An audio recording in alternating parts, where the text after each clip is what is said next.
ਜਿਸਨੂੰ ਮਤ ਆਵੇ ਸੋ ਸਤਿਗੁਰ ਮਾਹੀ ਸਮਾਨਾ।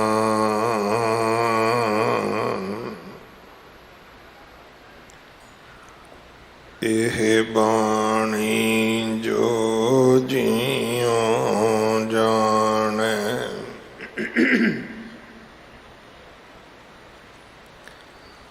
ਤਿਸ ਅੰਤਰ ਰਵੈ ਹਰਿ ਨਾਮ। ਬਾਣੀ ਗੁਰੂ ਗੁਰੂ ਹੈ ਬਾਣੀ ਵਿੱਚ ਬਾਣੀ ਅੰਮ੍ਰਿਤ ਸਾਰੇ।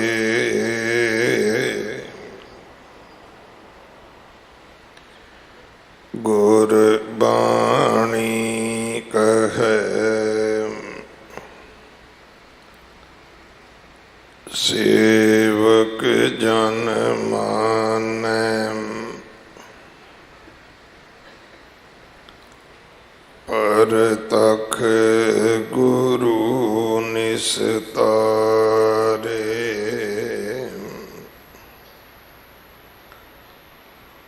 ਬਾਣੀ ਬਿਰਲੋ ਵਿਚਾਰ ਸੀ ਜੇ ਕੋ ਗੁਰਮੁਖ ਹੋਏ।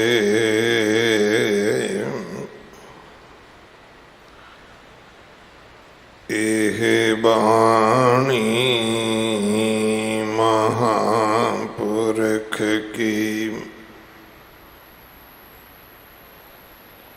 ਨਿਜ ਘਰ ਵਾਸਾ ਹੋਏ।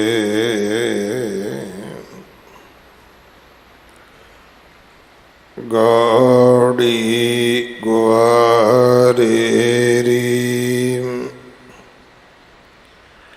ਮਹਿਲਾ ਚੌਥਾ। ਸਤਿਗੁਰ ਸੇਵਾ ਸਫਲ ਹੈ ਬਾਣੀ। ਜਿਤ ਮਿਲ ਹਰ ਨਾਮ ਧਿਆਇਆ ਹਰ ਧਣੀ। ਜਿਨ ਹਰ ਜਪਿਆ ਤਿਨ ਪੀਛੈ ਛੂਟੀ ਕਣੀ। ਗੁਰ ਸਿੱਖ ਹਰ ਬੋਲੋ ਮੇਰੇ ਭਾਈ। ਹਰ ਬੋਲਤ ਸਭ ਆਪ ਲਹਿ ਜਾਈ। ਰਹਾਉ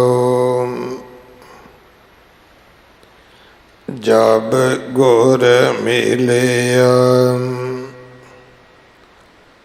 ਤਬ ਮਨ ਵਸਿਆ। ਪਾਵਤ ਪੰਚ ਰਹੇ ਹਰ ਧਿਆਇਆ। ਅਨ ਦਿਨ ਨਗਰੀ ਹਰ ਗੁਣ ਗਾਇਆ। ਸਤਿਗੁਰ ਭਗ ਤੂਰ ਜਿਨਾ ਮੁਖ ਲਾਈ। ਤਿਨ ਕੂੜ ਤਿਆਗੇ ਹਰ ਲੇਵ ਲਾਈ। ਤੇ ਹਰ ਦਰਗਾਹ मुख ऊजल पाई। गुर सेवा आप हर पावै। कृष्ण बल भद्र गुर पग लग त्यावै। नानक गुरमुख हर आप तरावै। गुर सेवा आप हर पावै। कृष्ण बल भद्र गुर पग लग त्यावै। नानक गुरमुख हर आप तरावै।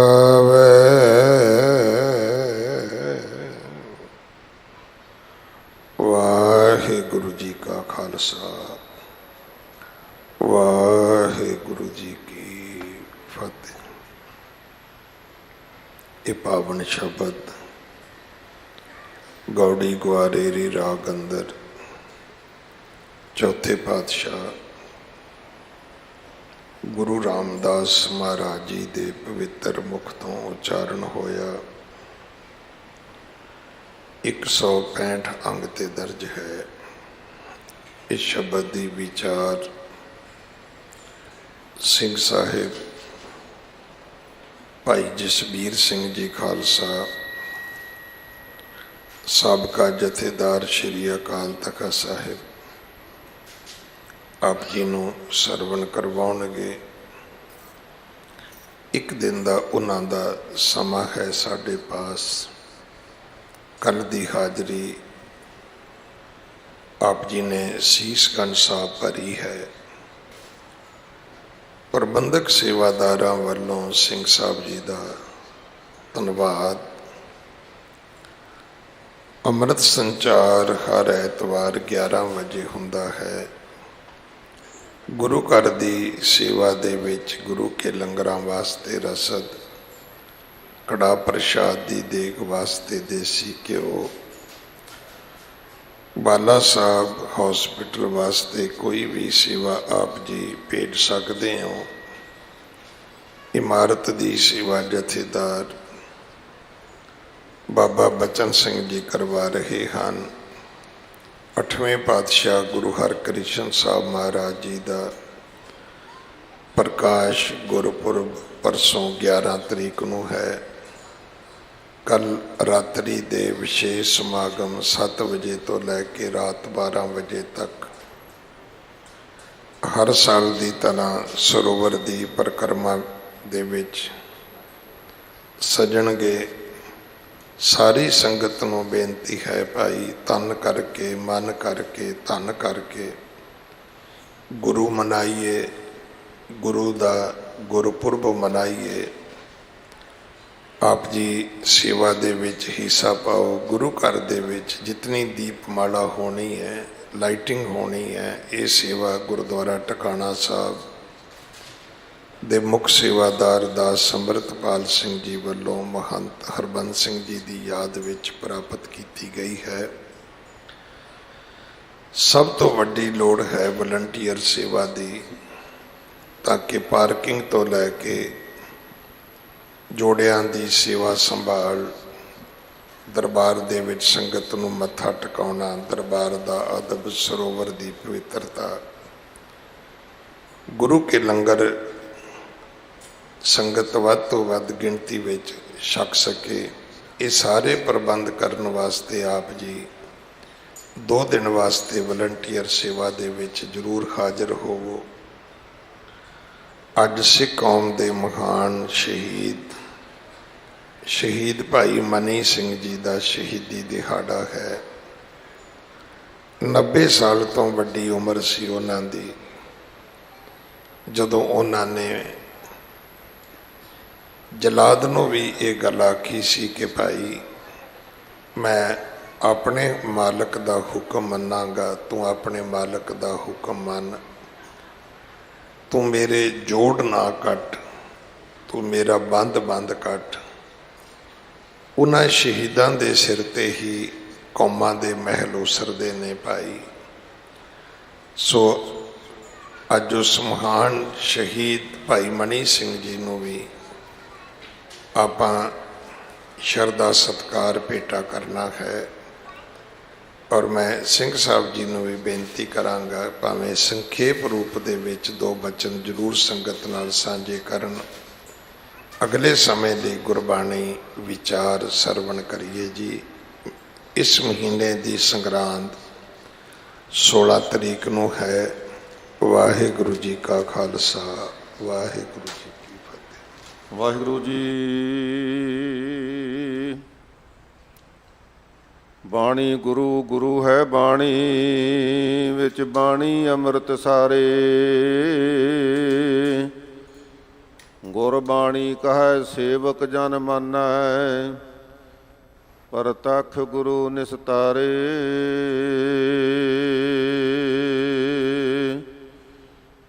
ਗਿਆਨ ਧਿਆਨ ਕਿਛ ਕਰਮ ਨ ਜਾਣਾ, ਸਾਰ ਨ ਜਾਣਾ ਤੇਰੀ। ਸਭ ਤੇ ਵੱਡਾ ਸਤਿਗੁਰ ਨਾਨਕ, ਦਿਨ ਕਲ ਰਾਖੀ ਮੇਰੀ।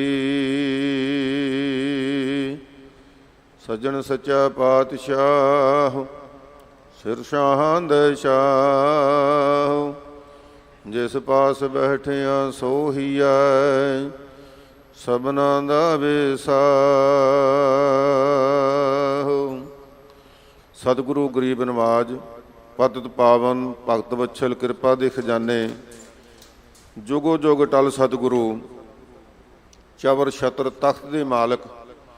ਧੰਨ ਗੁਰੂ ਗ੍ਰੰਥ ਸਾਹਿਬ ਸੱਚੇ ਪਾਤਸ਼ਾਹ ਜੀ ਦੀ ਪਾਵਨ ਪਵਿੱਤਰ ਹਜ਼ੂਰੀ ਵਿੱਚ ਬਾਲਾ ਪ੍ਰੀਤਮ 8ਵੇਂ ਪਾਤਸ਼ਾਹ ਸ੍ਰੀ ਗੁਰੂ ਹਰਿਕ੍ਰਿਸ਼ਨ ਸਾਹਿਬ ਸੱਚੇ ਪਾਤਸ਼ਾਹ ਜੀ ਦੇ ਪਾਵਨ ਦਰਬਾਰ ਗੁਰਦੁਆਰਾ ਬੰਗਲਾ ਸਾਹਿਬ ਵਿਖੇ ਪਾਵਨ ਇਤਿਹਾਸਕ ਸਥਾਨ 'ਤੇ ਸ਼ਰਧਾ ਸਹਿਤ ਦੂਰ ਦੁਰਾਡਿਆਂ ਤੋਂ ਗੁਰੂ ਕੀਆਂ ਸਿੱਖ ਸੰਗਤਾਂ ਦਰਸ਼ਨ ਦੀਦਾਰੇ ਕਰ ਰਹੀਆਂ ਹਨ।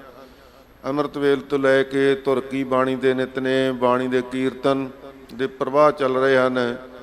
ਗੁਰੂ ਕੀ ਬਾਣੀ ਦਾ ਮਨੋਹਰ ਕੀਰਤਨ ਹੋਇਆ, ਸੰਗਤਾਂ ਨੇ ਸਰਵਣ ਕੀਤਾ ਹੈ। ਇਹ ਸਮਾਂ ਸੁਭਾਗ ਸਤਿਗੁਰੂ ਦੀ ਬਖਸ਼ਿਸ਼ ਨਾਲ ਪ੍ਰਾਪਤ ਹੁੰਦਾ ਹੈ। ਵੱਡੇ ਭਾਗਾਂ ਦੇ ਨਾਲ ਸਤਿਗੁਰੂ ਨੇ ਇਹ ਸਮਾਂ ਬਖਸ਼ਿਆ ਹੈ।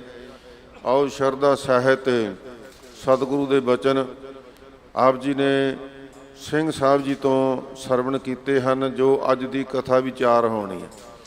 ਜੋ ਲੜੀਵਾਰ ਕਥਾ ਚੱਲ ਰਹੀ ਹੈ, ਇਸ ਸਥਾਨ ਦੀ ਪਾਵਨ ਮਰਜ਼ਾਦਾ ਦੇ ਅਨੁਸਾਰ ਉਸ ਦਾ ਸਮਾਂ ਆਇਆ ਹੈ।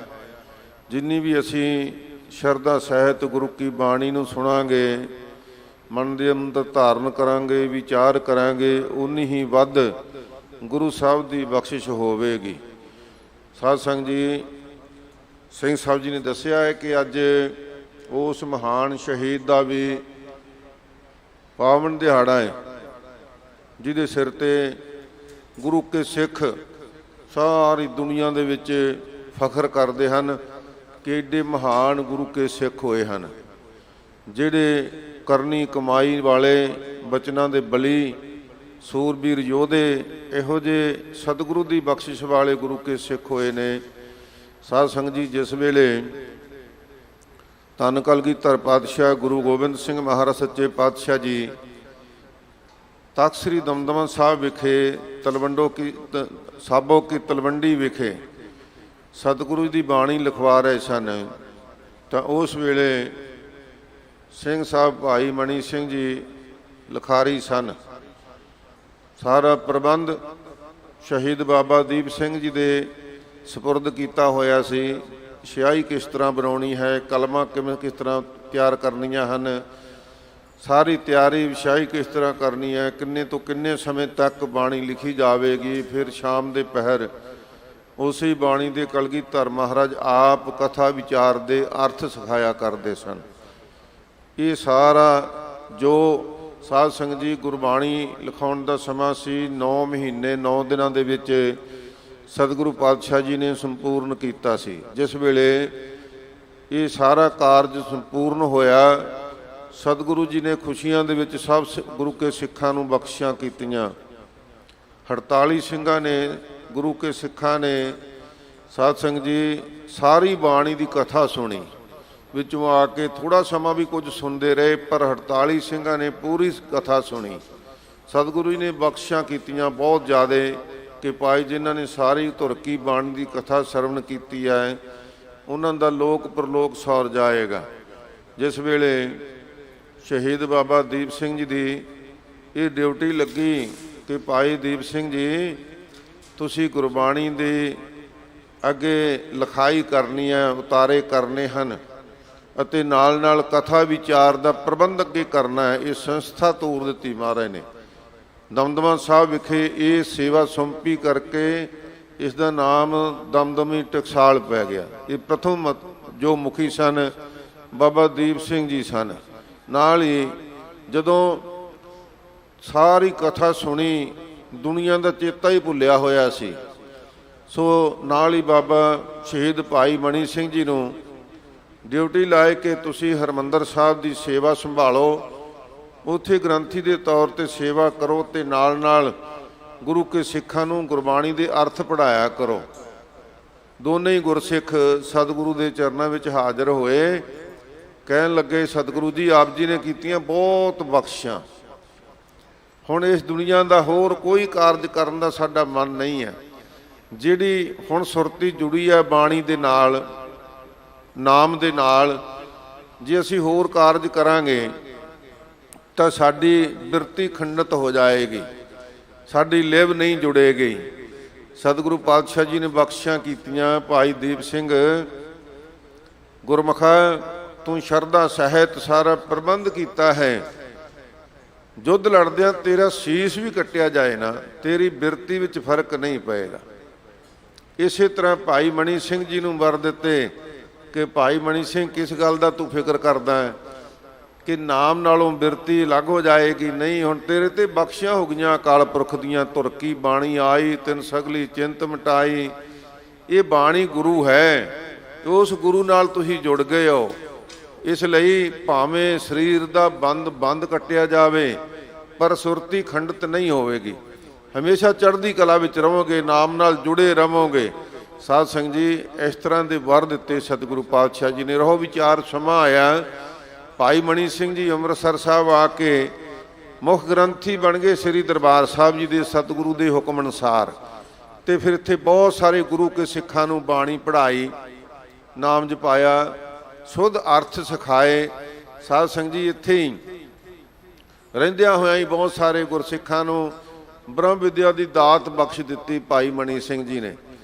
ਅਤੇ ਜਦੋਂ ਕੁਝ ਵਿਖੜਾ ਸਮਾਂ ਆਇਆ ਖਾਲਸਾ ਪੰਥ ਦੇ ਉੱਪਰ, ਅਤੇ ਪੰਥ ਦੀ ਸੁਲ੍ਹਾ ਕਰਾਉਣ ਵਾਸਤੇ, ਪੰਥ ਦੇ ਕੋਈ ਝਗੜੇ ਨਿਬੇੜਨ ਵਾਸਤੇ, ਪੰਥ ਦੀ ਚੜ੍ਹਦੀ ਕਲਾ ਦੇ ਫੈਸਲੇ ਲੈਣ ਵਾਸਤੇ ਭਾਈ ਮਣੀ ਸਿੰਘ ਜੀ ਨੇ ਸਾਧ ਸੰਗਤ ਜੀ ਦੀਵਾਲੀ 'ਤੇ ਇਕੱਠ ਸੱਦ ਲਿਆ। ਸੋ ਸਾਰੇ ਖਾਲਸਾ ਪੰਥ ਨੂੰ ਸੱਦੇ ਭੇਜ ਦਿੱਤੇ।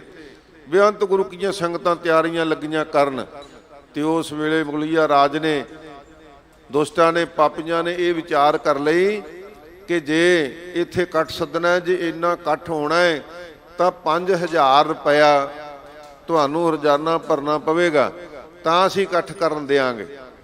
ਸੋ ਖਾਲਸਾ ਪੰਥ ਨੇ ਇਹ ਗੱਲ ਮੰਨ ਲਈ। ਉਦੋਂ ਸਾਧ ਸੰਗਤ ਜੀ 5000 ਰੁਪਇਆ ਬਹੁਤ ਜ਼ਿਆਦਾ ਸੀ, ਥੋੜ੍ਹਾ ਨਹੀਂ ਸੀ।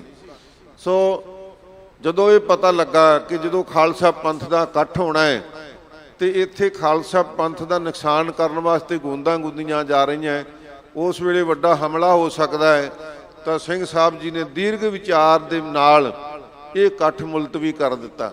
ਗੁਰਸਿੱਖਾਂ ਨੂੰ ਦੁਬਾਰਾ ਹੁਕਮਨਾਮੇ ਭੇਜ ਦਿੱਤੇ ਕਿ ਗੁਰੂ ਖਾਲਸਾ ਜੀ ਸਮੇਂ ਦੀ ਵਿਚਾਰ ਅਨੁਸਾਰ ਇਹ ਇਕੱਠ ਮੁਲਤਵੀ ਕਰ ਦਿੱਤਾ ਗਿਆ ਹੈ। ਫਿਰ ਜਦੋਂ ਸਤਿਗੁਰੂ ਜੀ ਨੂੰ ਭਾਇਆ ਉਸ ਵੇਲੇ ਇਕੱਠ ਰੱਖਾਂਗੇ। ਸਾਰੀਆਂ ਸੰਗਤਾਂ ਨੇ ਫਿਰ ਸਤ ਕਰਕੇ ਇਹ ਬਚਨ ਮੰਨਿਆ, ਇਕੱਠ ਨਾ ਹੋਇਆ।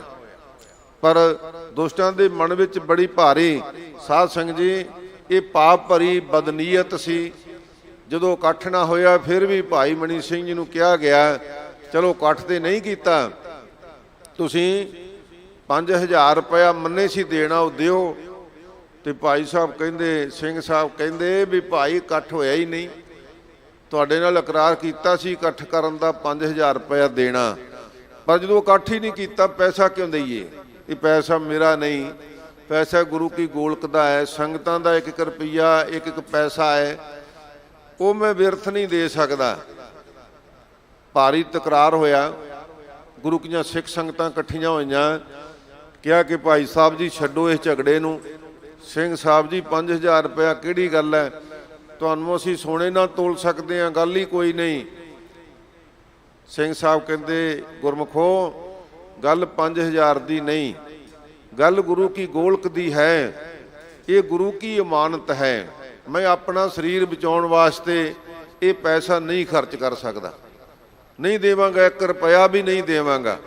ਜਦੋਂ ਇਹ ਤਕਰਾਰ ਵਧਿਆ ਤੇ ਫਿਰ ਸਾਧ ਸੰਗਤ ਜੀ ਹਕੂਮਤ ਨੇ ਜਲਾਦ ਖੜੇ ਕਰ ਦਿੱਤੇ ਕਿ ਹੁਕਮ ਸੁਣਾ ਦਿੱਤਾ ਕਿ ਭਾਈ ਸਾਹਿਬ ਦਾ ਬੰਦ ਕੱਟਿਆ ਜਾਵੇਗਾ। ਕਹਿਣ ਲੱਗੇ ਕੋਈ ਗੱਲ ਨਹੀਂ, ਬੰਦ ਕੱਟ ਲੈਣ, ਸ਼ਹੀਦ ਕਰ ਦੇਣ, ਹੋਰ ਕੋਈ ਸਜ਼ਾ ਤਾਂ ਉਹ ਦੇ ਲੈਣ। ਫਿਰ ਵੀ ਬੜੇ ਮਸ਼ਵਰੇ ਹੋਏ, ਕਿਹਾ ਗਿਆ ਕਿ ਹੱਲੇ ਵੀ ਸੋਚ ਲੈਣਾ ਚਾਹੀਦਾ। ਸਿੰਘ ਸਾਹਿਬ ਜੀ ਇਹ ਦੁਸ਼ਟ ਲੋਕ ਨੇ, ਤੁਹਾਡੇ ਵਰਗੇ ਸਿੰਘ ਸਾਹਿਬ ਬਾਰ-ਬਾਰ ਨਹੀਂ ਮਿਲਣੇ। ਪਰ ਭਾਈ ਮਣੀ ਸਿੰਘ ਜੀ ਨੇ ਕਿਹਾ, ਗੁਰੂ ਖਾਲਸਾ ਜੀ ਸਤਿਗੁਰੂ ਦੇ ਘਰ ਤੇ ਇੱਥੇ ਦਰਬਾਰ ਵਿੱਚ ਕੋਈ ਘਾਟਾ ਨਹੀਂ, ਜਦੋਂ ਇੱਕ ਭਾਈ ਮਣੀ ਸਿੰਘ ਸ਼ਹੀਦ ਹੋਵੇਗਾ ਅਨੇਕਾਂ ਹੀ ਭਾਈ ਮਣੀ ਸਿੰਘ ਕਲਗੀਧਰ ਪਾਤਸ਼ਾਹ ਜੀ ਬਖਸ਼ ਦੇਣਗੇ, ਕੋਈ ਚਿੰਤਾ ਨਾ ਕਰੋ।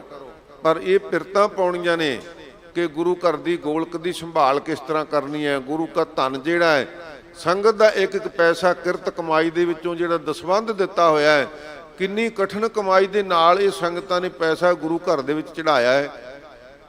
ਇਸ ਵਾਸਤੇ ਆਪਣਾ ਤਨ ਬਚਾਉਣ ਵਾਸਤੇ ਮੈਂ ਇਹ ਪੈਸਾ ਨਹੀਂ ਖਰਚ ਕਰਾਂਗਾ। ਸਮਾਂ ਆ ਗਿਆ, ਭਾਈ ਸਾਹਿਬ ਜੀ ਨੂੰ ਸੱਦਿਆ ਗਿਆ ਕਿ ਹੁਣ ਸਮਾਂ ਆ ਗਿਆ, ਤੁਹਾਡਾ ਬੰਦ ਕੱਟਿਆ ਜਾਣਾ ਹੈ। ਤੇ ਕਹਿਣ ਲੱਗੇ ਕੋਈ ਗੱਲ ਨਹੀਂ। ਪੁੱਛਣ ਲੱਗੇ ਜਲਾਦ ਤੁਹਾਡੀ ਤਿਆਰੀ ਹੈ? ਕਹਿੰਦਾ ਬਿਲਕੁਲ ਤਿਆਰੀ ਹੈ। ਜਦੋਂ ਮੈਂ ਕਹਿੰਦੇ ਸੁਖਮਨੀ ਸਾਹਿਬ ਜੀ ਦਾ ਪਾਠ ਆਰੰਭ ਕਰਾਂਗਾ, ਤੁਸੀਂ ਆਪਣਾ ਕਾਰਜ ਸ਼ੁਰੂ ਕਰ ਦਿਓ। ਕਹਿਣ ਲੱਗੇ ਬੜੇ ਇਸ ਢੰਗ ਨਾਲ ਕਹਿ ਰਹੇ ਹੋ ਜਿਵੇਂ ਸਾਜ਼-ਬਾਜ਼ ਰੱਖ ਕੇ ਕੋਈ ਸ਼ਬਦ ਗਾਇਨ ਕਰਨਾ ਹੁੰਦਾ ਵੀ ਤੁਸੀਂ ਆਪਣਾ ਕਾਰਜ ਸ਼ੁਰੂ ਕਰ ਦਿਓ। ਕਹਿੰਦੇ ਨਹੀਂ, ਕੋਈ ਫਿਕਰ ਨਾ ਕਰੋ, ਤੁਸੀਂ ਆਪਣੇ ਮਾਲਕ ਦਾ ਹੁਕਮ ਮੰਨਣਾ ਤੇ ਮੈਂ ਆਪਣੇ ਮਾਲਕ ਦਾ ਹੁਕਮ ਮੰਨਣਾ। ਬੜੇ ਹੈਰਾਨ ਨੇ, ਵੇਖਣ ਵਾਲੇ ਬੜੇ ਹੈਰਾਨ ਨੇ। ਗੁਰੂ ਕੇ ਸ਼ਰਧਾਲੂ ਸਿੱਖ ਮਨ ਵਿੱਚ ਸ਼ਰਧਾ ਲੈ ਕੇ ਖੜੇ ਨੇ, ਕੁਝ ਤਮਾਸ਼ਬੀਨ ਖੜੇ ਨੇ ਤੇ ਇੱਕ ਪਾਸੇ ਜਲਾਦ ਤੇ ਸਰਕਾਰੀ ਅਹਿਲਕਾਰ ਖੜੇ ਨੇ ਕਿ ਗੁਰਸਿੱਖਾਂ ਨੂੰ ਸਬਕ ਸਿਖਾਇਆ ਜਾਵੇਗਾ। ਸਾਧ ਸੰਗਤ ਜੀ ਜਦੋਂ ਭਾਈ ਸਾਹਿਬ ਜੀ ਨੇ ਸੁਖਮਨੀ ਸਾਹਿਬ ਆਰੰਭ ਕੀਤਾ ਤਾਂ ਸਿੰਘ ਸਾਹਿਬ ਦੇ ਗੁੱਟ ਦੇ ਉੱਪਰ ਜਲਾਦ ਨੇ ਵਾਰ ਕੀਤਾ। ਕਹਿੰਦਾ ਰੁਕ ਜਾ ਭਾਈ, ਰੁਕ ਜਾ। ਉਹਨੇ ਸਮਝਿਆ ਡਰ ਗਿਆ ਏ।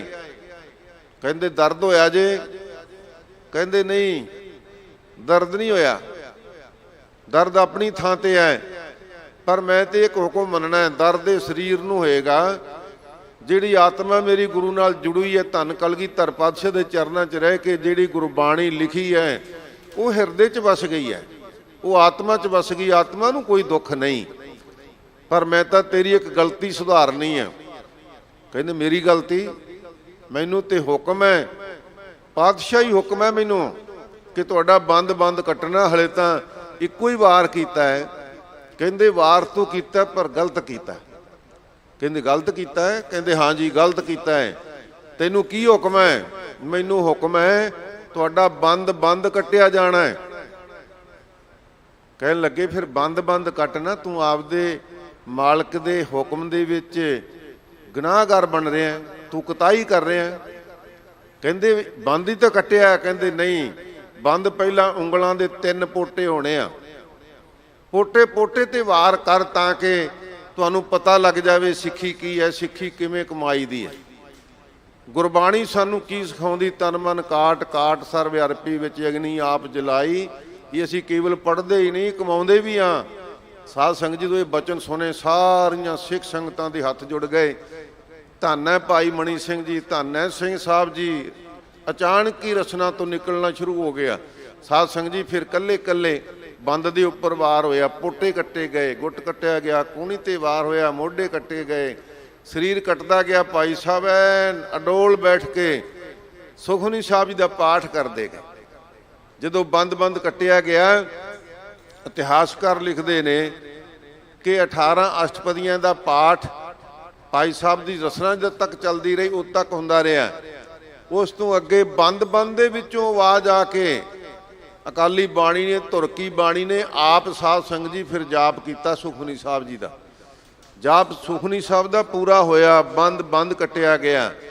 ਪਰ ਸਿੱਖਾਂ ਦੇ ਵਿੱਚ ਇਹੋ ਜਿਹਾ ਇੱਕ ਜਾਹੋ ਜਲਾਲ ਪੈਦਾ ਹੋ ਗਿਆ ਕਿ ਸਾਡੇ ਸਿੰਘ ਸਾਹਿਬ ਜੀ ਨੂੰ ਇਹਨਾਂ ਨੇ ਸ਼ਹੀਦ ਕੀਤਾ ਹੈ ਤੇ ਇਹਨਾਂ ਤੋਂ ਬਦਲਾ ਲਿਆ ਜਾਵੇਗਾ, ਇਹਨਾਂ ਨੂੰ ਕਰਨੀ ਦਾ ਫਲ ਚਖਾਇਆ ਜਾਵੇਗਾ। ਸਾਧ ਸੰਗਤ ਜੀ, ਜਦੋਂ ਵੀ ਹਕੂਮਤ ਦੇ ਨਸ਼ੇ ਵਿੱਚ ਅਜਿਹਾ ਕੁਝ ਕਰਦੀਆਂ ਤੇ ਗੁਰਸਿੱਖ ਉਹਨਾਂ ਨੂੰ ਕਰਨੀ ਦਾ ਫਲ ਚਖਾ ਦਿੰਦੇ ਨੇ। ਫਿਰ ਗੁਰੂ ਕੇ ਖਾਲਸੇ ਨੇ ਸਾਧ ਸੰਗਤ ਜੀ ਥਾਵਾਂ ਤੇ ਇਕੱਤਰ ਹੋ ਕੇ ਜੱਥੇ ਬਣਾਏ, ਗਰੀਲਾ ਯੁੱਧ ਲੜਿਆ, ਖਾਲਸਾ ਰਾਜ ਤੱਕ ਸਾਧ ਸੰਗਤ ਜੀ ਇਹ ਪ੍ਰਕਿਰਿਆ ਚੱਲਦੀ ਰਹੀ। ਇਹ ਭਾਈ ਮਣੀ ਸਿੰਘ ਜੀ ਦੀ ਕੁਰਬਾਨੀ ਸੀ, ਜਿਨ੍ਹਾਂ ਨੇ ਆਪ ਬੰਦ ਕਟਵਾ ਕੇ ਸਿੱਖੀ ਸਿਦਕ ਨਿਭਾਉਣ ਦਾ ਸਾਧ ਸੰਗਤ ਜੀ ਇੱਕ ਨਮੂਨਾ ਪੇਸ਼ ਕੀਤਾ। ਧੰਨ ਹੈ ਗੁਰੂ ਕੇ ਸਿੱਖ, ਧੰਨ ਹੈ ਭਾਈ ਮਣੀ ਸਿੰਘ ਜੀ।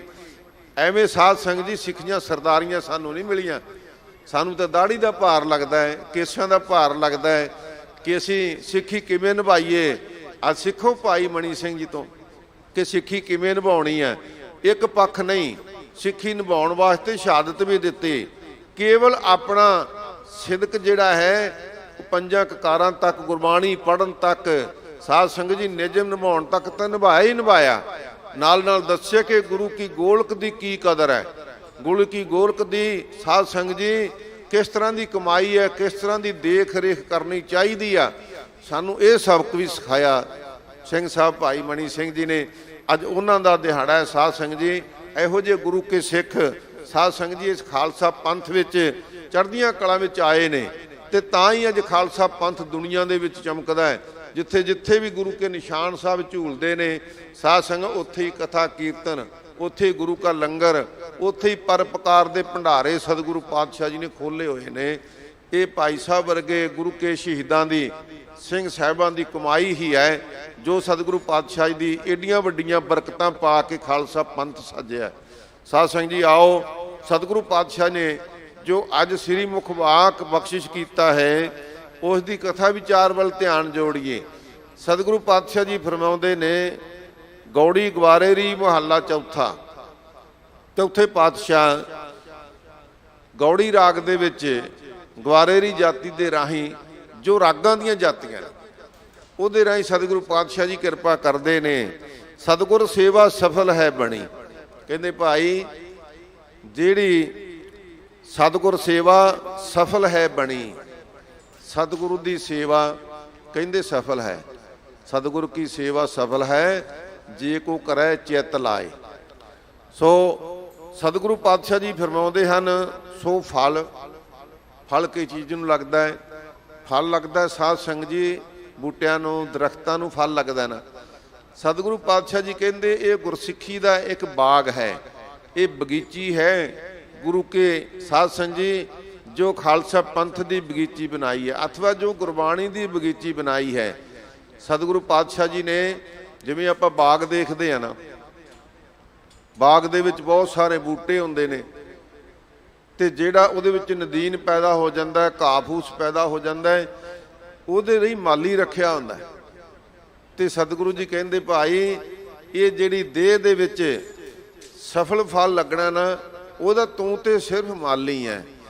ਇਹ ਇੱਕ ਬਗੀਚਾ ਪੇੜ ਘਣ ਕਰਿਆ, ਅੰਮ੍ਰਿਤ ਨਾਮ ਤਾਹਾ ਮੈਂ ਫਲਿਆ। ਮਹਾਰਾਜ ਸੱਚੇ ਪਾਤਸ਼ਾਹ ਜੀ ਕਹਿੰਦੇ ਭਾਈ, ਇੱਕ ਬਗੀਚਾ ਏ ਜਿਹਦੇ ਵਿੱਚ ਤੇ ਨਾਲ ਦੱਸਿਆ, ਆਸ ਪਾਸ ਵਿਖਵਾ ਕੇ ਕੁੰਟਾ ਬੀਚ ਅੰਮ੍ਰਿਤ ਹੈ ਭਾਈ ਰੇ। ਕਹਿੰਦੇ ਆਸੇ ਪਾਸੇ ਤੇ ਭਾਵੇਂ ਵਿਸ਼ੇ ਵਿਕਾਰਾਂ ਦੇ ਬਹੁਤ ਸਾਰੇ ਬੂਟੇ ਉੱਗੇ ਹੋਏ ਨੇ, ਪਰ ਅੰਮ੍ਰਿਤ ਦਾ ਕੁੰਟ ਵੀ ਹੈ ਵਿੱਚ ਇਹਦੇ। ਸਤਿਗੁਰੂ ਪਾਤਸ਼ਾਹ ਜੀ ਬਾਣੀ ਵਿੱਚ ਫਰਮਾਉਂਦੇ ਨੇ। ਤੇ ਇਹ ਕਿਹੜਾ ਬੂਟਾ ਹੈ, ਕਿਹੜੀ ਬਾਣੀ ਹੈ, ਕਿਹੜਾ ਇਹ ਬਾਗ ਹੈ, ਕਿਹੜਾ ਬਗੀਚਾ ਹੈ? ਸਤਿਗੁਰੂ ਜੀ ਫਰਮਾਉਂਦੇ ਨੇ ਕਿ ਭਾਈ, ਇਹ ਜਿਹੜਾ ਸਿੱਖੀ ਦਾ ਬੂਟਾ ਹੈ ਤੇ ਇਹਨੂੰ ਕਰਨਾ ਮੰਤਰਾ ਮੁੱਦਤਾਂ ਦੀਆਂ ਟਾਹਣੀਆਂ ਲੱਗੀਆਂ ਹੋਈਆਂ ਹਨ। ਤੇ ਇਹਨੂੰ ਧਰਮ ਦਾ ਫੁੱਲ ਲੱਗਾ ਹੋਇਆ, ਗਿਆਨ ਦਾ ਫਲ ਲੱਗਦਾ ਹੈ। ਸਤਿਗੁਰੂ ਜੀ ਫਰਮਾਉਂਦੇ ਭਾਈ ਜਿਹੜਾ ਗਿਆਨ ਦਾ ਫਲ ਲੱਗਣਾ ਉਹ ਕਿੱਥੋਂ ਲੱਗਣਾ ਹੈ? ਕਹਿੰਦੇ ਉਹ ਲੱਗਣਾ ਸੇਵਾ ਵਿੱਚੋਂ। ਜਿਵੇਂ ਬਗੀਚੀ ਦੀ, ਬਾਗ ਦੀ ਮਾਲੀ ਸੇਵਾ ਕਰਦਾ ਹੈ ਨਾ, ਤਾਂ ਫਿਰ ਬਾਗ ਫਲਦਾ ਹੈ। ਇਸੇ ਤਰ੍ਹਾਂ ਕਹਿੰਦੇ ਭਾਈ ਜੇ ਸ਼ੁਭ ਗੁਣਾਂ ਦੀ ਖੇਤੀ ਤੂੰ ਆਪਣੇ ਹਿਰਦੇ ਰੂਪ ਧਰਤੀ ਦੇ ਵਿੱਚ ਪੈਦਾ ਕਰਨੀ ਹੈ, ਤਾਂ ਫਿਰ ਇਹਦੇ ਵਿੱਚ ਜਿਹੜੇ ਵਿਸ਼ੇ ਵਿਕਾਰਾਂ ਦੇ, ਕਾਮ ਕ੍ਰੋਧ ਦੇ ਬਹੁਤ ਵੱਡੇ ਬੂਟੇ ਖੜੇ ਹੋਏ ਨਾ, ਨਦੀਨ ਉੱਗ ਪਿਆ ਹੈ। ਇਹਨੂੰ ਭਾਈ ਖਤਮ ਕਰਨ ਵਾਸਤੇ ਤੈਨੂੰ ਤਿਆਰ ਬਰ ਤਿਆਰ ਰਹਿਣਾ ਚਾਹੀਦਾ ਹੈ। ਸਤਿਗੁਰ ਸੇਵਾ ਸਫਲ ਹੈ ਬਣੀ। ਇਸ ਵਾਸਤੇ ਕਹਿੰਦੇ ਭਾਈ ਸਤਿਗੁਰੂ ਜੀ ਫਰਮਾਉਂਦੇ ਹਨ, ਜੋ ਗੁਰਬਾਣੀ ਦਾ ਸਿਮਰਨ ਹੈ, ਜੋ ਜਾਪ ਹੈ, ਇਹੀ ਸੇਵਾ ਹੈ। ਕਹਿੰਦੇ ਭਾਈ ਇਹ ਸਹਿਤ ਫਲ ਦੇ ਤਾਂ ਬਣੇਗੀ ਜਦੋਂ ਅਸੀਂ ਤਿਆਰ ਬਰ ਤਿਆਰ ਹੋਵਾਂਗੇ। ਜਿਤ ਮਿਲ ਹਰ ਨਾਮ ਧਿਆਇਆ ਹਰ ਧਨੀ। ਕਹਿੰਦੇ ਜਦੋਂ ਗੁਰੂ ਕੇ ਸਿੱਖਾਂ ਨਾਲ ਮਿਲ ਕੇ ਪਰਮਾਤਮਾ ਦੇ ਨਾਮ ਨੂੰ ਧਿਆਉਣਾ ਕੀਤਾ, ਉਹਨੂੰ ਜਪਣਾ ਕੀਤਾ, ਆਰਾਧਨਾ ਕੀਤਾ, ਤੇ ਫਿਰ ਕੀ ਹੋਵੇਗਾ? ਹਰ ਧਨੀ, ਉਹ ਆਪ ਪਰਮਾਤਮਾ ਸਤਿਗੁਰੂ ਪਾਤਸ਼ਾਹ ਆਪ ਮਿਲ ਜਾਵੇਗਾ। ਫਿਰ ਪਰਮਾਤਮਾ ਨਾਲ ਅਭੇਦਤਾ ਬਣ ਜਾਵੇਗੀ। ਮਹਾਰਾਜ ਸੱਚੇ ਪਾਤਸ਼ਾਹ ਜੀ ਇਹ ਕਿਸੇ ਨੂੰ ਪ੍ਰਾਪਤੀ ਹੋਈ ਤਾਂ ਗੁਰੂ ਸਾਹਿਬ ਫਰਮਾਉਂਦੇ ਹਨ, ਜਿਨ ਹਰ ਜਪਿਆ ਤਿਨ ਪਿੱਛੇ ਛੂਟੀ ਘਣੀ। ਕਹਿੰਦੇ ਭਾਈ ਜਿਨ੍ਹਾਂ ਨੇ ਪ੍ਰਮਾਤਮਾ ਦਾ ਨਾਮ ਜਪਿਆ ਨਾ, ਉਹਨਾਂ ਦੇ ਪਿੱਛੇ ਤਾਂ ਅਨੇਕਾਂ ਹੀ, ਜਿਨੀ ਨਾਮ ਧਿਆਇਆ ਗਏ ਮਸਕਤ ਘਾਲ, ਨਾਨਕ ਤੇ ਮੁਖ ਉਜਲੇ ਕੀਤੀ ਛੁੱਟੀ ਨਾਲ। ਉਹਨਾਂ ਦੇ ਨਾਲ ਤਾਂ ਕਿੰਨੇ ਹੀ ਛੁੱਟ ਜਾਂਦੇ ਨੇ। ਇਸ ਕਰਕੇ ਜਿਨ੍ਹਾਂ ਨੇ ਵੀ ਪ੍ਰਮਾਤਮਾ ਦਾ ਨਾਮ ਜਪਿਆ, ਇਸ ਸੰਸਾਰ ਦੇ ਸੁੱਖ ਮਿਲਦੇ ਨੇ, ਪ੍ਰਲੋਕ ਦਾ ਸੁੱਖ ਮਿਲਦਾ ਹੈ। ਜਿਨ ਨਾਮ ਧਿਆਇਆ ਤਿਨ ਕੇ ਕਾਜ ਸਰੇ, ਹਰ ਗੁਰ ਪੂਰਾ ਰਾਧਿਆ ਦਰਗਹਿ ਸੱਚ ਖਰੇ। ਸਤਿਗੁਰੂ ਪਾਤਸ਼ਾਹ ਜੀ ਫਰਮਾਉਂਦੇ ਨੇ ਕਿ ਭਾਈ ਜਿਹੜੇ ਪ੍ਰਮਾਤਮਾ ਦੇ ਨਾਮ ਨੂੰ ਜਿਨ੍ਹਾਂ ਨੇ ਪਹਿਲਾਂ ਜਪਿਆ, ਹਰ ਜੁਗ ਜੁਗ ਭਗਤੋ ਪਾਇਆ, ਪੈਜ ਰੱਖਦਾ ਆਇਆ RAM ਰਾਜੇ, ਹਰਨਾਕਸ਼ ਦੁਸ਼ਟਰ ਮਾਰਿਆ, ਪ੍ਰਹਿਲਾਦ ਤਰਾਇਆ। ਸਤਿਗੁਰੂ ਪਾਤਸ਼ਾਹ ਜੀ ਆਦ ਤੋਂ ਲੈ ਕੇ ਆਦਲੇ ਯੁੱਗਾਂ ਤੋਂ ਲੈ ਕੇ ਆਪਣੇ ਭਗਤਾਂ ਦੀ ਰੱਖਿਆ ਕਰਦਾ ਆਇਆ, ਜਿਨ੍ਹਾਂ ਨੇ ਨਾਮ ਜਪਿਆ। ਜਿਨ ਹਰ ਜਪਿਆ, ਜਿਨ੍ਹਾਂ ਨੇ ਪ੍ਰਮਾਤਮਾ ਦੇ ਨਾਮ ਨੂੰ ਜਪਿਆ ਹੈ, ਉਹਨਾਂ ਦੀ ਸੰਗਤ ਕਰਕੇ ਅਨੇਕਾਂ ਹੀ ਗੁਰੂ ਕੇ ਜਹਾਜ਼ ਤੇ ਚੜ੍ਹ ਗਏ, ਅਨੇਕਾਂ ਹੀ ਸਤ ਸੰਗਤ ਵਿੱਚ ਆ ਕੇ ਤਰ ਗਏ। ਇਸ ਵਾਸਤੇ ਭਾਈ ਸਤਿਗੁਰੂ ਪਾਤਸ਼ਾਹ ਦੇ ਨਾਮ ਨੂੰ ਜਿਨ੍ਹਾਂ ਨੇ ਜਪਿਆ, ਜਿਨ੍ਹਾਂ ਨੇ ਆਪ ਜਪਿਆ ਤੇ ਹੋਰਨਾਂ ਨੂੰ ਨਾਮ ਜਪਾਇਆ, ਉਹਨਾਂ ਦਾ ਪਾਰ ਉਤਾਰਾ ਗੁਰੂ ਕੀ ਸੰਗਤ ਰੂਪ ਵਿੱਚ ਹੀ ਮਹਾਰਾਜ ਸੱਚੇ ਪਾਤਸ਼ਾਹ ਜੀ ਨੇ ਬੇਅੰਤਾਂ ਨੂੰ ਹੀ ਤਾਰ ਦਿੱਤਾ ਹੈ। ਗੁਰ ਸਿੱਖ ਹਰ ਬੋਲੋ ਮੇਰੇ ਭਾਈ। ਹਜੂਰ ਫਰਮਾਉਂਦੇ ਨੇ ਕਿੱਡਾ ਵੱਡਾ ਦਰਜਾ ਦਿੱਤਾ ਹੈ। ਅੱਜ ਜੇ ਮੇਰੇ ਵਰਗਾ ਕੋਈ ਆਪਣੇ ਨਾਮ ਦੇ ਨਾਲ ਸੰਤ ਲਗਾ ਦੇਵੇ ਨਾ, ਸੰਤ, ਕਿ ਮੈਂ ਵੱਡਾ ਸੰਤ ਹਾਂ, ਤੇ ਜਦੋਂ ਸਿਰੋਂ ਪਾਉ ਦੇਣ ਲੱਗਿਆ ਕਹਿ ਦਈਏ ਵੀ ਆਓ ਭਾਈ ਸਾਹਿਬ ਜੀ ਤੁਹਾਨੂੰ ਸਰੋਪਾ ਦਈਏ, ਲੋਕ ਕਹਿੰਦੇ ਮੈਨੂੰ ਭਾਈ ਕਹਿ ਦਿੱਤਾ, ਮੈਨੂੰ ਸੰਤ ਤਾਂ ਕਿਹਾ ਹੀ ਨਹੀਂ। ਇਹ ਸਾਡੀ ਈਗੋ ਹੈ, ਸਾਡੀ ਹਉਮੈ ਹੈ। ਸਤਿਗੁਰੂ ਪਾਤਸ਼ਾਹ ਜੀ ਨੇ ਸਾਨੂੰ ਜੋ ਦਰਜਾ ਦਿੱਤਾ ਹੈ ਨਾ ਸਾਧ ਸੰਗਤ ਜੀ, ਉਹ ਬਰਾਬਰਤਾ ਦਾ ਦਰਜਾ ਦਿੱਤਾ। ਭਾਈ ਕਿਹਾ ਹੈ, ਭਾਈ ਭਰਾ ਬਣਾਇਆ, ਛੋਟੀ ਗੱਲ ਕਿਤੇ। ਭਾਈ ਦਾ ਦਰਜਾ ਬਹੁਤ ਵੱਡਾ। ਹੁਣੇ ਆਪਾਂ ਸਾਖੀ ਸੁਣੀ ਹੈ ਭਾਈ ਮਣੀ ਸਿੰਘ ਦੀ, ਇਹ ਕਿਤੇ ਛੋਟੀਆਂ ਸਾਖੀਆਂ ਨੇ, ਬਹੁਤ ਵੱਡੇ ਦਰਜੇ ਨੇ। ਸਤਿਗੁਰੂ ਫਰਮਾਉਂਦੇ ਹਨ, ਗੁਰਸਿੱਖ ਹਰ ਬੋਲੋ ਮੇਰੇ ਭਾਈ। ਕਹਿੰਦੇ ਮੇਰੇ ਭਰਾਵੋ, ਗੁਰੂ ਕੇ ਸਿੱਖੋ, ਤੁਸੀਂ ਪਰਮਾਤਮਾ ਦੇ ਨਾਮ ਨੂੰ ਬੋਲਣਾ ਕਰੋ। ਅਸੀਂ ਸਾਰੇ ਪਰਮਾਤਮਾ ਦਾ ਨਾਮ ਜਪੀਏ। ਸਤਿਗੁਰੂ ਪਾਤਸ਼ਾਹ ਫੇਰ ਰਹਿਮਤ ਕਰਨਗੇ, ਕਹਿੰਦੇ ਭਾਈ ਬੋਲੋ ਸਾਰੇ ਵਾਹਿਗੁਰੂ ਦਾ ਨਾਮ, ਸਾਰੇ ਜਪਿਓ ਭਾਈ ਗੱਜ ਕੇ। ਵਾਹਿਗੁਰੂ ਵਾਹਿਗੁਰੂ ਵਾਹਿਗੁਰੂ ਵਾਹਿਗੁਰੂ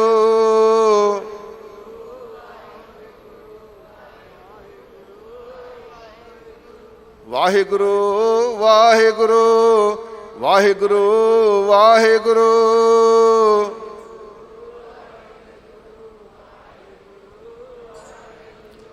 ਵਾਹਿਗੁਰੂ ਵਾਹਿਗੁਰੂ ਵਾਹਿਗੁਰੂ ਵਾਹਿਗੁਰੂ।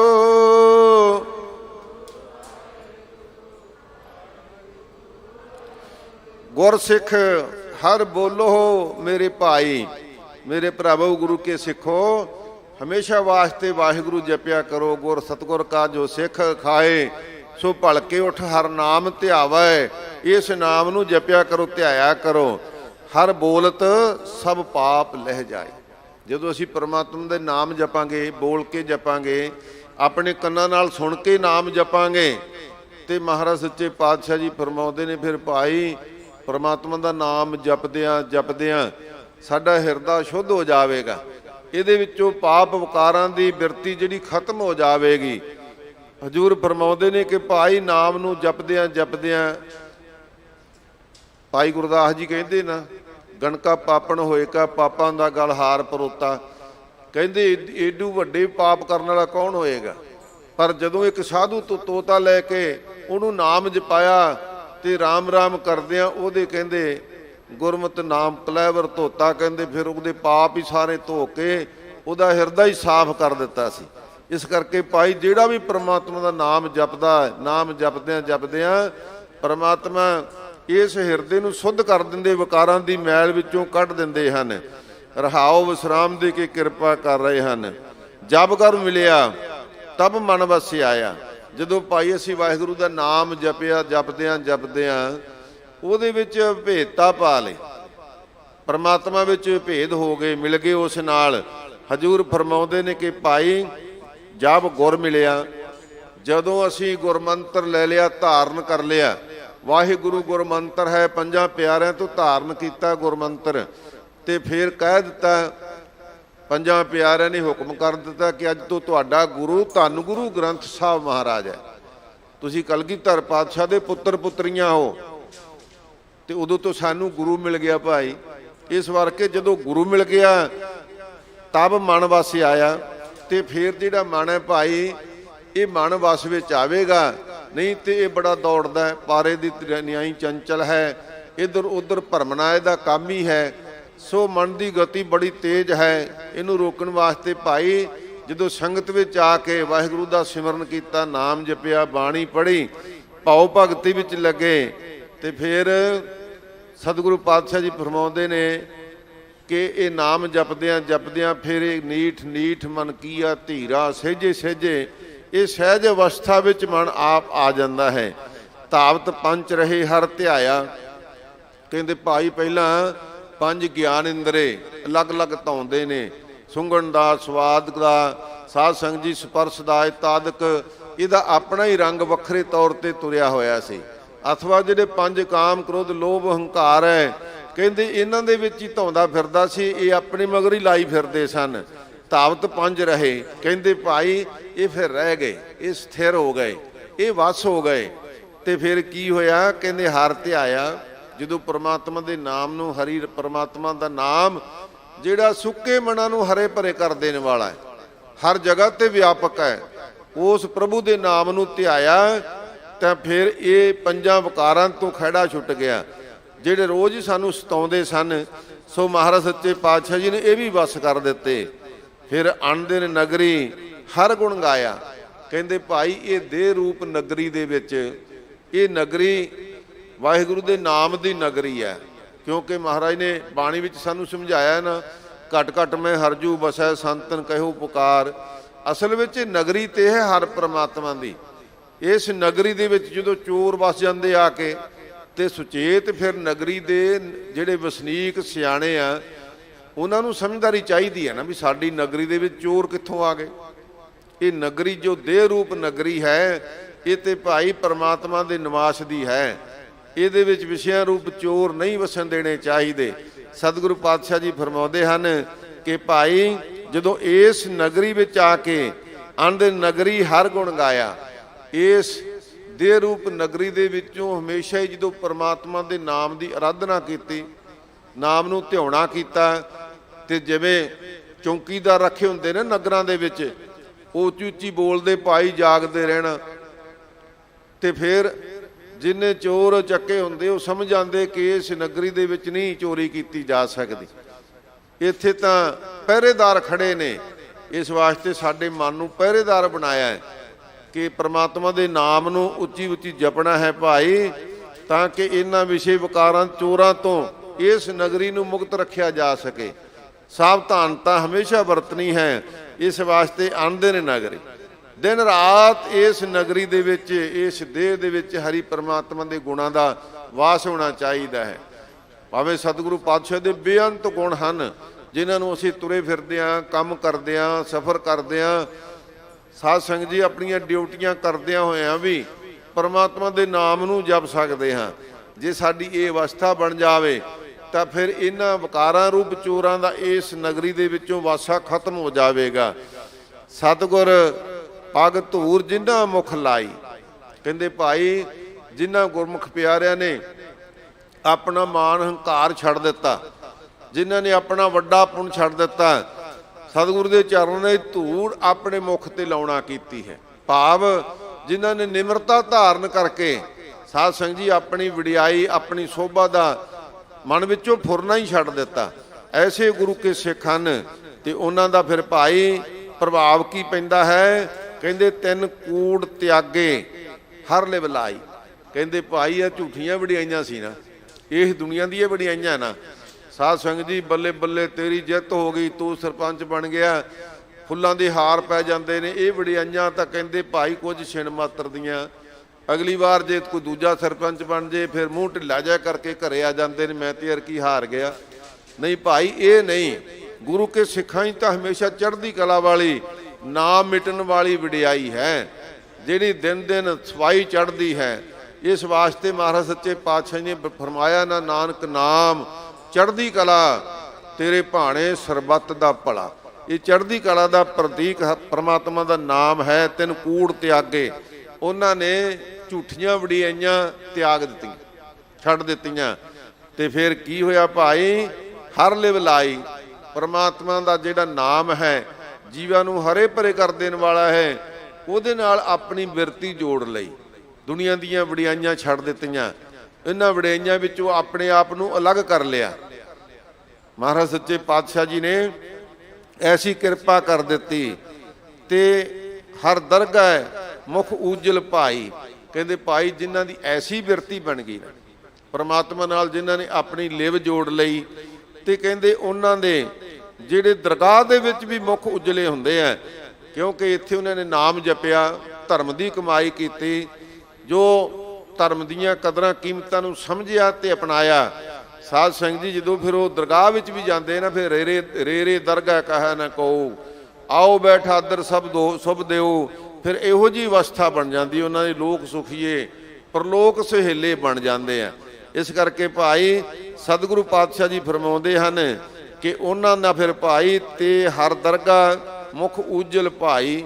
ਕਹਿੰਦੇ ਉਜਲੇ ਮੁਖ ਲੈ ਕੇ ਸੰਸਾਰ ਵਿੱਚੋਂ ਉਹ ਦਰਗਾਹ ਵਿੱਚ ਜਾਂਦੇ ਨੇ, ਉਹਨਾਂ ਨੂੰ ਜਮਾਂ ਦੀ ਮਾਰ ਨਹੀਂ ਖਾਣੀ ਪੈਂਦੀ। ਗੁਰ ਸੇਵਾ ਆਪ ਹਰ ਭਾਵ ਹੈ। ਸਤਿਗੁਰੂ ਨੇ ਆਰੰਭ ਤਾਂ ਇੱਥੋਂ ਕੀਤੀ ਸੀ ਨਾ, ਸਤਿਗੁਰੂ ਸੱਚੇ ਪਾਤਸ਼ਾਹ ਜੀ ਨੇ, ਸਤਿਗੁਰ ਸੇਵਾ ਸਫਲ ਹੈ ਬਣੀ। ਤੇ ਹੁਣ ਸਤਿਗੁਰੂ ਜੀ ਇੱਥੇ ਪ੍ਰਮਾਣ ਦੇ ਕੇ ਆਪ ਕਿਰਪਾ ਕਰ ਰਹੇ ਨੇ। ਗੁਰ ਸੇਵਾ ਆਪ ਹਰ ਭਾਵ ਹੈ। ਕਹਿੰਦੇ ਯੁੱਗਾਂ ਤੋਂ ਲੈ ਕੇ ਸਤਿਗੁਰੂ ਨੂੰ ਜਿਹੜੀ ਸੇਵਾ ਹੈ ਉਹ ਹਮੇਸ਼ਾ ਪਾਉਂਦੀ ਹੈ। ਸਾਧ ਸੇਵਾ ਕੀਤੀ ਸਫਲ ਹੈ। ਜੇ ਸਤਿਗੁਰ ਕਾ ਮਨ ਮੰਨੇ ਜਾਂ ਸਤਿਗੁਰ ਕਾ ਮਨ ਮੰਨਿਆ ਤਾਂ ਪਾਪ ਸੰਮਲ ਭੰਨੇ।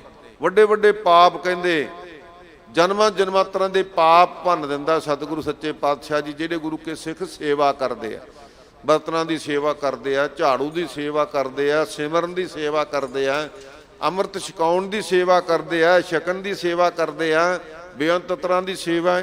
ਇੱਥੇ ਸਤਿਗੁਰੂ ਸੱਚੇ ਪਾਤਸ਼ਾਹ ਜੀ ਇੱਕ ਪ੍ਰਮਾਣ ਦਿੰਦੇ ਨੇ ਕਿ ਸੇਵਾ ਕਿਹਨੇ ਕਿਹਨੇ ਕੀਤੀ। ਮੈਂ ਇੱਕ ਬੇਨਤੀ ਕਰਾਂ ਕਿ ਜਿਹੜੀ ਗੁਰਬਾਣੀ ਹੈ ਨਾ, ਇਹ ਸੂਤਰਧਾਰ ਹੈ। ਸੂਤਰਧਾਰ ਕੀ ਹੁੰਦਾ ਭਾਈ? ਸਤਿਗੁਰੂ ਪਾਤਸ਼ਾਹ ਜੀ ਨੇ ਇੱਥੇ ਦੁਨਿਆਵੀ ਸਾਖੀਆਂ ਨਹੀਂ ਸੁਣਾਉਣੀਆਂ, ਪਰ ਉਹਨਾਂ ਦਾ ਪ੍ਰਮਾਣ ਦੇਣਾ ਹੈ। ਜਿਵੇਂ ਸਤਿਗੁਰੂ ਨੇ ਬਾਣੀ ਵਿੱਚ ਫਰਮਾਇਆ ਨਾ, ਸਹੰਸਰ ਦਾਨ ਦੇ ਅੰਦਰ ਆਇਆ, ਪਰਸਰਾਮ ਰੋਵਾ ਕਰ ਆਇਆ, ਅਜਸ ਰੋਵਿਆ ਭੀਖਿਆ ਖਾਏ, ਐਸੀ ਦਰਗਾਹ ਮਿਲਿਆ ਸਜਾਏ। ਸਭ ਦੇ ਨਾਂ ਤਾਂ ਲੈ ਦਿੱਤੇ, ਪਰ ਉਹਨਾਂ ਨੂੰ ਕਿਵੇਂ ਸਜ਼ਾ ਮਿਲੀ, ਕਿਵੇਂ ਉਹਨਾਂ ਦਾ ਹਾਲ ਹੋਇਆ, ਸਾਧ ਸੰਗਤ ਜੀ ਇਹ ਗੁਰਬਾਣੀ ਵਿੱਚੋਂ ਨਹੀਂ। ਇਹ ਫਿਰ ਕਿੱਥੋਂ ਮਿਲਦਾ ਹੈ? ਇਹ ਦਸਮ ਪਾਤਸ਼ਾਹ ਜੀ ਨੇ ਕਿਰਪਾ ਕੀਤੀ। ਦਸਮ ਗ੍ਰੰਥ ਦੇ ਵਿੱਚ ਮਹਾਰਾਜ ਸੱਚੇ ਪਾਤਸ਼ਾਹ ਜੀ ਨੇ ਇਹ ਗੁਰਬਾਣੀ ਦਾ ਸਾਰਾ ਇਤਿਹਾਸ ਲਿਖਿਆ। ਸਤਿਗੁਰੂ ਨੇ ਐਸੀ ਕਿਰਪਾ ਕੀਤੀ ਹੈ ਕਿ ਗੁਰਸਿੱਖਾਂ ਨੂੰ ਹੋਰ ਕਿਤੋਂ ਨਾ ਲੱਭਣਾ ਪਵੇ।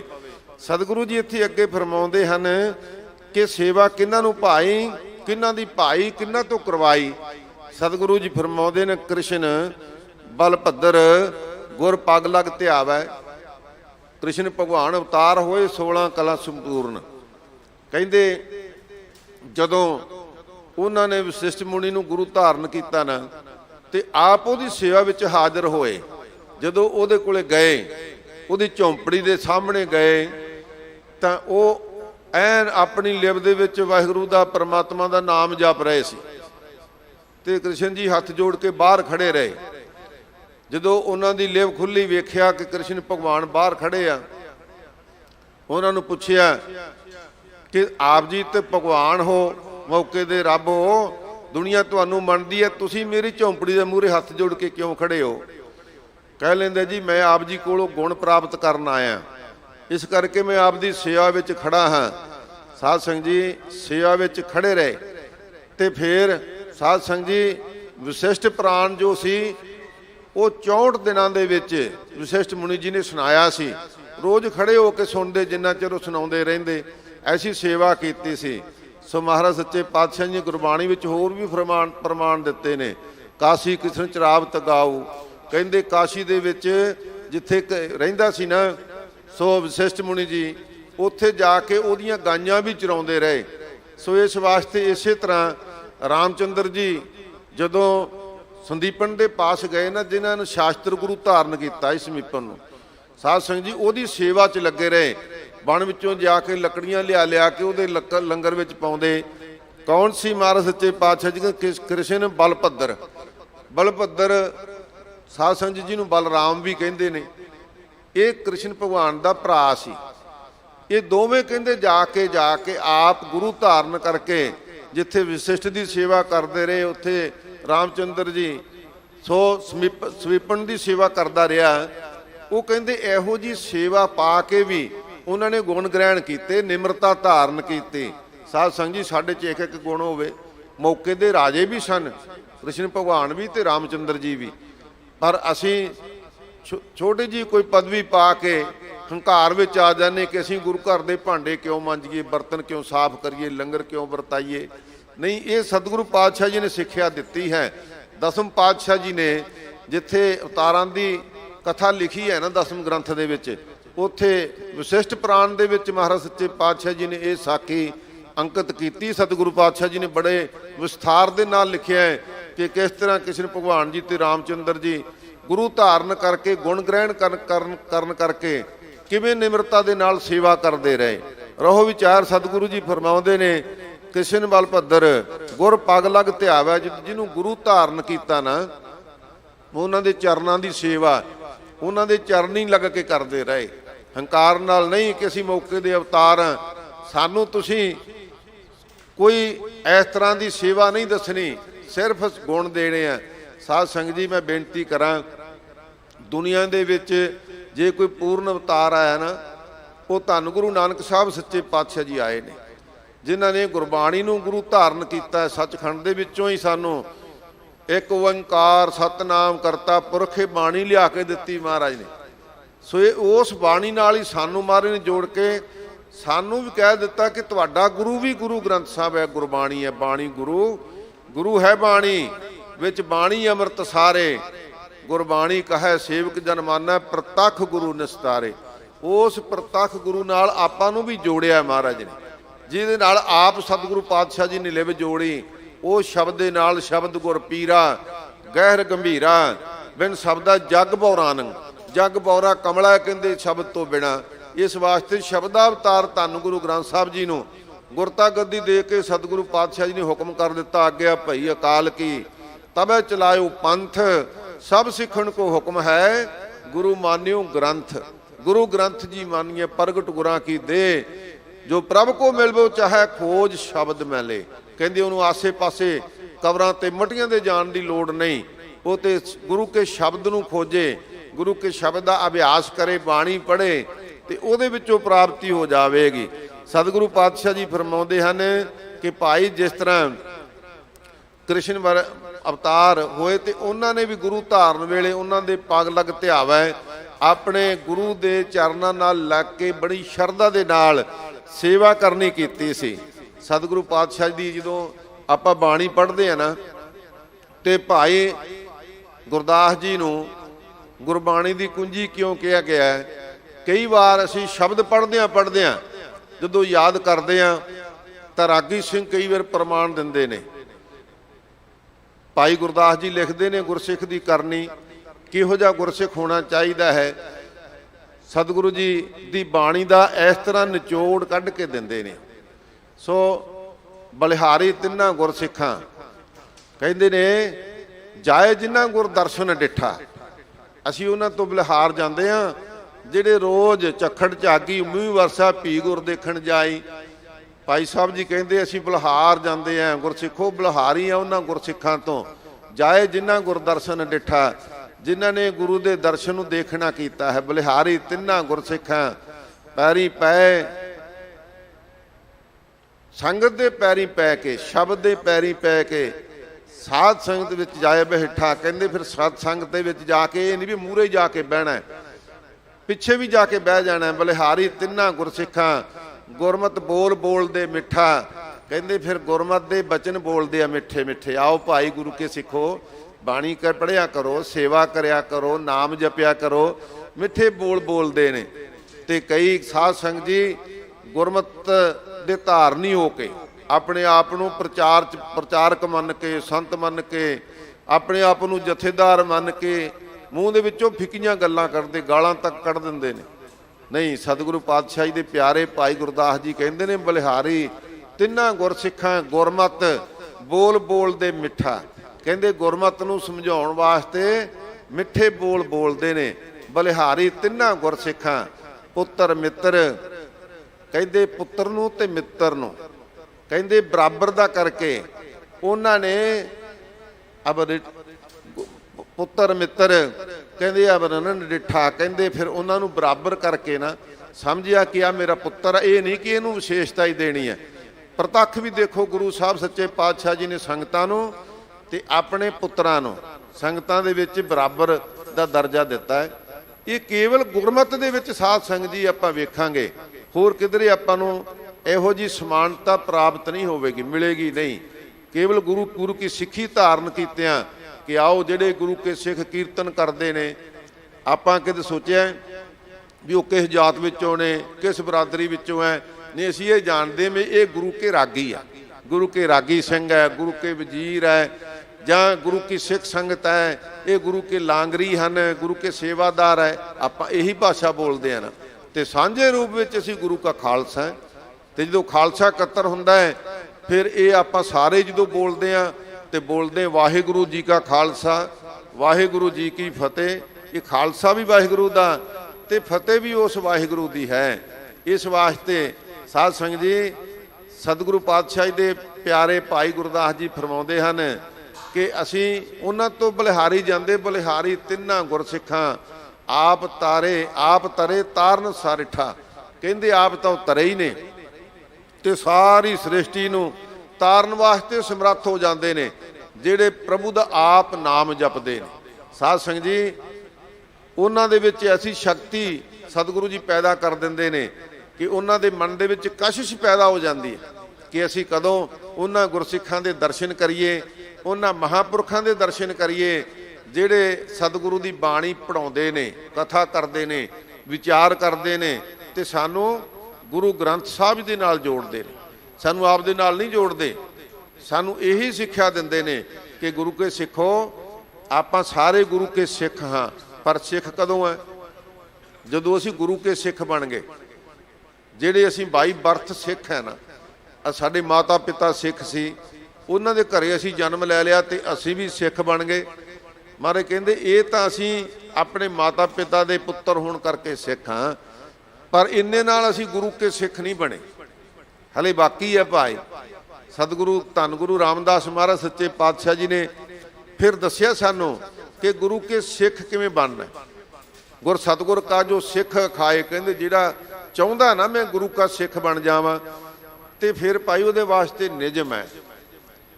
ਉਸ ਵਾਸਤੇ ਕੋਈ ਜਾਤ ਦਾ ਦਰਜਾ ਨਹੀਂ, ਉਹਦੇ ਵਾਸਤੇ ਤਾਂ ਇੱਕ ਨਿਯਮ ਹੈ।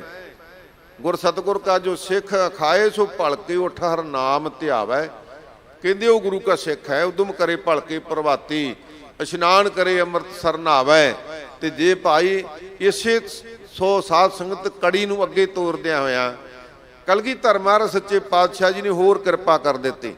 ਕਿਹਾ ਕਿ ਜਿਹਨੇ ਭਾਈ ਗੁਰੂ ਕਾ ਖਾਲਸਾ ਬਣਨਾ ਹੈ ਉਹਦੇ ਵਾਸਤੇ ਨਿਯਮ ਬਣਾ ਦਿੱਤੇ ਕਿ ਇਹ ਮੇਰਾ ਖਾਲਸਾ ਹੈ ਤੇ ਖਾਲਸੇ ਨੂੰ ਇਹਨਾਂ ਨਿਯਮਾਂ ਦੇ ਵਿੱਚ ਪ੍ਰਵਿਰਤ ਹੋਣਾ ਪਵੇਗਾ, ਇਹ ਨਿਯਮ ਧਾਰਨ ਕਰਨੇ ਪੈਣਗੇ। ਖਾਲਸਾ ਮੇਰੋ ਰੂਪ ਹੈ ਖਾਸ, ਖਾਲਸੇ ਹੋ ਮੈਂ ਕਰੂ ਨਿਵਾਸ, ਖਾਲਸਾ ਮੇਰਾ ਸੱਜਣ ਸੂਰਾ, ਖਾਲਸਾ ਮੇਰਾ ਸਤਿਗੁਰ ਪੂਰਾ, ਖਾਲਸਾ ਮੇਰੀ ਜਾਨ ਕੀ ਜਾਨ, ਖਾਲਸਾ ਮੇਰੋ ਪਿੰਡ ਪ੍ਰਾਣ, ਜਬ ਲਗ ਖਾਲਸਾ ਰਹੇ ਨਿਆਰਾ, ਤਬ ਲਗ ਤੇਜ ਦਿਉ ਮੈਂ ਸਾਰਾ, ਜਾਵੇਗਾ ਹੈ ਵਿਪਰਨ ਕੀ ਰੀਤ, ਮੈਂ ਨਾ ਕਰੂ ਇਨ ਕੀ ਪ੍ਰਤੀਤ। ਮਹਾਰਾਜ ਨੇ ਕਿਹਾ ਭਰਮ ਭੇਖ ਤੇ ਰਹੇ ਨਿਆਰਾ, ਸੋ ਖਾਲਸਾ ਸਤਿਗੁਰੂ ਹਮਾਰਾ। ਭਰਮਾਂ ਤੋਂ ਭੇਖਾਂ ਤੋਂ ਪਾਸੇ ਰਵੇ ਗੁਰੂ ਕਾ ਖਾਲਸਾ, ਇਹਨਾਂ ਦੇ ਵਿੱਚ ਨਾ ਪੈ ਜਾਵੇ। ਕਹਿੰਦੇ ਉਹ ਮੇਰਾ ਖਾਲਸਾ, ਜਾ ਕੇ ਹਿਰਦੇ ਭਰਮ ਨਾ ਹੋਈ, ਖਾਲਸਾ ਖਾਸ ਕਹਾਵੈ ਸੋਈ। ਕਹਿੰਦੇ ਉਹ ਗੁਰੂ ਕਾ ਖਾਲਸਾ ਕਹਾ ਸਕਦਾ ਹੈ ਜਿਹਦੇ ਹਿਰਦੇ ਵਿੱਚ ਕਿਸੇ ਕਿਸਮ ਦਾ ਭਰਮ ਨਾ ਹੋਵੇ, ਉਹ ਨਿਰਭੈ ਹੋਵੇ, ਉਹ ਨਿਰਵੈਰ ਹੋਵੇ, ਕਿਸੇ ਤੋਂ ਡਰੇ ਨਾ, ਕਿਸੇ ਨੂੰ ਡਰਾਵੇ ਨਾ, ਗੁਰੂ ਕੀ ਅਸ ਬਾਣੀ ਦੇ ਆਸ਼ੇ ਦੇ ਮੁਤਾਬਕ ਆਪ ਚੱਲੇ ਤੇ ਸੰਗਤਾਂ ਨੂੰ ਇਸ ਪਾਸੇ ਤੋਰੇ। ਸਾਧ ਸੰਗਤ ਜੀ, ਕਦੇ ਅਸੀਂ ਵਿਚਾਰ ਕੀਤਾ, ਸਾਨੂੰ ਇੱਕ ਵਿਚਾਰ ਕਰਨੀ ਚਾਹੀਦੀ ਸਮੁੱਚੇ ਖਾਲਸਾ ਪੰਥ ਨੂੰ, ਭਾਵੇਂ ਅਸੀਂ ਦੇਸ਼ ਵਿੱਚ ਵਸਦੇ ਹਾਂ, ਵਿਦੇਸ਼ਾਂ ਵਿੱਚ ਵਸਦੇ ਹਾਂ, ਟੋਟਲ ਤਾਂ ਅਸੀਂ ਬਹੁਤ ਦੁਨੀਆ ਦੀ ਜਦੋਂ ਪਬਲਿਕ ਦੇ ਅਨੁਸਾਰ ਅਸੀਂ ਗਿਣਤੀ ਕਰਦੇ ਹਾਂ ਨਾ, ਫਿਰ ਸਾਡੀ ਗਿਣਤੀ ਦੇ ਵਿੱਚ ਬਹੁਤ ਵੱਡੀ ਕੌਮ ਨਹੀਂ। ਗੁਣਾਂ ਦੇ ਵਿੱਚ ਮਹਾਰਾਜ ਨੇ ਬਹੁਤ ਵੱਡੀ ਬਣਾਈ ਹੈ, ਬਹੁਤ ਵੱਡੇ ਸਾਡੇ ਵਿੱਚ ਮਹਾਰਾਜ ਨੇ ਗੁਣ ਭਰੇ ਨੇ, ਮਹਾਰਾਜ ਨੇ ਬਹੁਤ ਵੱਡੇ ਸਾਨੂੰ ਤੀਰਥ ਦਿੱਤੇ ਨੇ। ਸ੍ਰੀ ਹਰਿਮੰਦਰ ਸਾਹਿਬ ਦੁਨੀਆ ਦੇ ਵਿੱਚ ਇੱਕੋ ਇੱਕ ਹੈ, ਡਿੱਠੇ ਸਭੇ ਥਾਵ ਨਹੀਂ ਤੁਧ ਜਿਹਿਆ, ਬੱਧੋ ਪੁਰਖ ਵਧਾਤੇ ਤਾਂ ਤੂੰ ਸੋਹਿਆ। ਇਹੋ ਜਿਹੇ ਸਥਾਨ ਸਾਡੇ ਕੋਲ ਨੇ। ਸ੍ਰੀ ਅਕਾਲ ਤਖਤ ਸਾਹਿਬ, ਸਾਧ ਸੰਗਤ ਦੁਨੀਆ ਦੇ ਤਖਤ ਨੇ, ਆਪੋ ਆਪਣੇ ਦੇਸ਼ਾਂ ਦੇ ਤਖਤ ਨੇ, ਪਰ ਕਿਤੇ ਰੱਬ ਦਾ ਤਖਤ ਹੈਗਾ ਉਹ ਕੇਵਲ ਸਿੱਖਾਂ ਕੋਲ ਹੈ, ਅਕਾਲ ਤਖਤ। ਸਾਧ ਸੰਗਤ ਜੀ, ਅਕਾਲ ਤਖਤ ਤੇ ਛੇਵੇਂ ਪਾਤਸ਼ਾਹ ਜੀ ਦੀ ਐਸੀ ਮਿਹਰ ਵਰਤ ਰਹੀ ਹੈ ਕਿ ਗੁਰਸਿੱਖ ਜਿੱਥੇ ਵੀ ਬੈਠੇ ਹੈ ਉਹ ਅਕਾਲ ਤਖਤ ਦੇ ਹੁਕਮ ਦੇ ਮੰਨਣ ਨੂੰ ਪਾਬੰਦ ਨੇ ਕਿ ਅਸੀਂ ਅਕਾਲ ਤਖਤ ਨਾਲ ਜੁੜੇ ਰਹੀਏ।